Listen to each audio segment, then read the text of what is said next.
대한민국의 질문과 토론의 문화를 함께 만들어 가시죠. 그리고 유대인 공동체 아까 헤세드 정신에 대해서 말씀하셨는데 이거를 현대 우리 사회에서는 이 조직체 어떤 회사면 회사 여기에 빗대서 설명을 할 수 있는데 헤세드 정신을 발휘할 수 있는 사람은 사실은 리더 혹은 팀장급 이런 사람들한테 그게 굉장히 필요한 건데 우선 리더가 독재형 리더가 있고 민주형 리더가 있고 방임형 리더가 있어요. 근데 그거는 그 사람의 개인적인 성향보다 오히려 그 팀원들의 자질에 의해서 상황에 따라서 이렇게 변할 수 있는 거라고 보는 거거든요.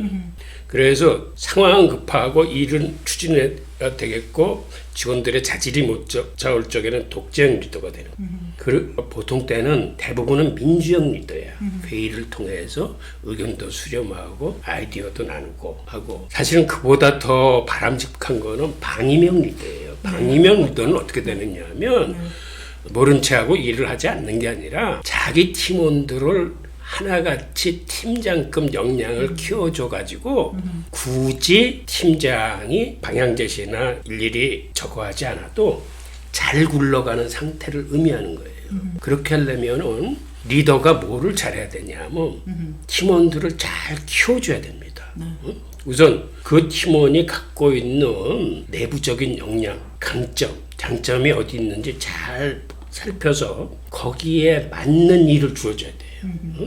마케팅에 능한 사람을 내부적으로 쓴다거나 하여튼 그 사람의 기본적인 강점하고 관계없이 그 잡 디스크립션을 하는 거는 리더로서는 옳지 않아. 그 다음에 또 하나는 팀원들을 키워줘야 되는데 우선은 그 부족한 부분이나 혹은 더 잘할 수 있는 데 대한 교육의 기회를 아낌없이 부여를 하고 주선을 해야 되는 거거든요. 근데 현실적으로 그 조직체 내에서는 팀장들이 자기가 달성해야 될 목표나 가야 될 길이 많으니까 능력 있는 직원들을 교육 보낸다, 특히 장기 교육 보내는 것 같은 거 사실은 굉장히 꺼려해요. 그렇죠.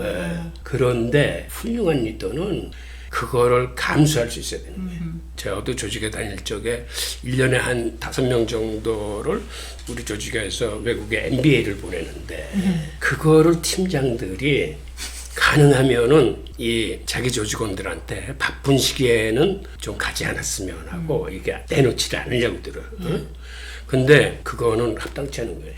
직원이 잘 될 수 있는 길이라면 그걸 열어줄 수 있는 그 팀장이어야 돼. 그러니까 결국 리더가 자기를 보살펴주고 자기를 키워주려는 그 마음이 보이면 팀원들은 리더를 따릅니다. 그리고 그러한 의식이 팀 전체에 공감대를 모았을 때, 즉 공동체 정신이라는 건 뜻을 모으고 공감대를 형성해서 같은 마음으로 목표를 추진해야 되는데 그거는 사실은 먼저 인성의 교류와 결합이 있어야 현실적으로 나타나지는 거예요.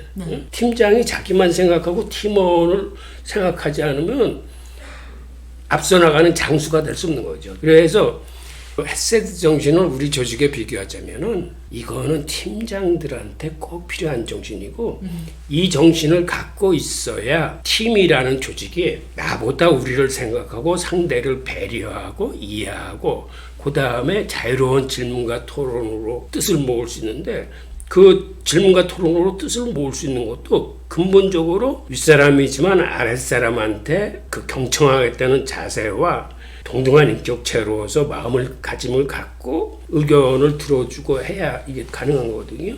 그래서 이러한 공동체 정신이 우리 시스템에 이제 어떻게 적용될 수 있을까? 유대인들한테 우리가 무엇을 배울 수 있는가는 이런 현실 세계의 어떤 조직체 내에서도 우리가 충분히 그런 걸 활용할 수 있다고 생각해요.